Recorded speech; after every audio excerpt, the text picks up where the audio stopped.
ntago uzasanga ari abantu bafite well disciplined characters mwiza abandi bantu bafite ubuzima butandukanye butari ubwa gisitari. So nuko rero hano kuri Ultimate Stories nuko ibintu bihagaze, nuko byagenze. Kuba washoboye kuba wafashe umwanya ukaza hano kuri Ultimate Stories tukumvikana, ugatega amatwi kumva ibyo mbagezaho, muri comment nawe wagira icyo mbwira. Grammy Awards wayibonye ute? Hari umuhanzi wawe ukunda nataba navuzeho, mushireho hasi muri comment ibintu bikomeze. So nuko rero nuko bigenze uyu munsi.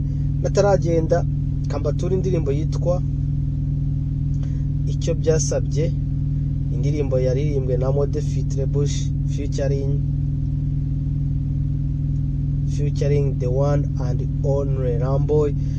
Ndaza kuyishira kuri ku makarita hejuru ya screen yawe, iruhande rw'iburyo wakanda hari amakarita, indirimbo kayisangaho ukayumva. Ndayibatura cyane rwose, ushobora kuyumva umenye ko nyigutuye mbivanye ku mutima.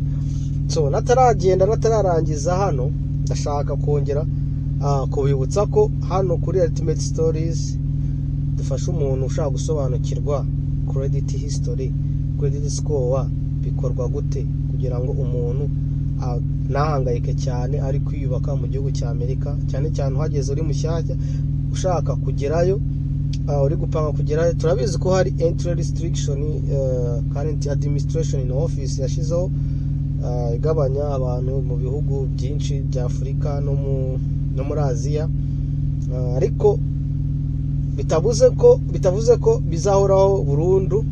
Amahirwe y'umuntu buryo Imana yagufunguriye urugi ntawe urufunga. Bishobora kuba bimeze gutya, ariko n'ubundi mukazisanga abafite izo gahunda abatsindira green card, uburyo bwose wabigeraho ukahagera.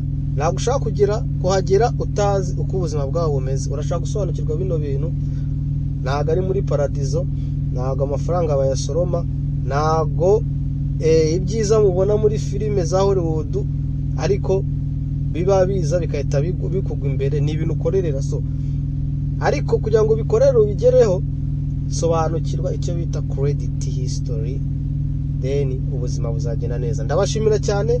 Njyewe icyo kunywa kitabura ku birori, Perezida wa Afrika Mode the Emperor Mode Fitrebush Modeste Wonzi, nabagezagaho ibyo mukeneye kumva kandi byabagira akamaro mu buzima. Ndabasezerana none mwirirweho. Bye bye.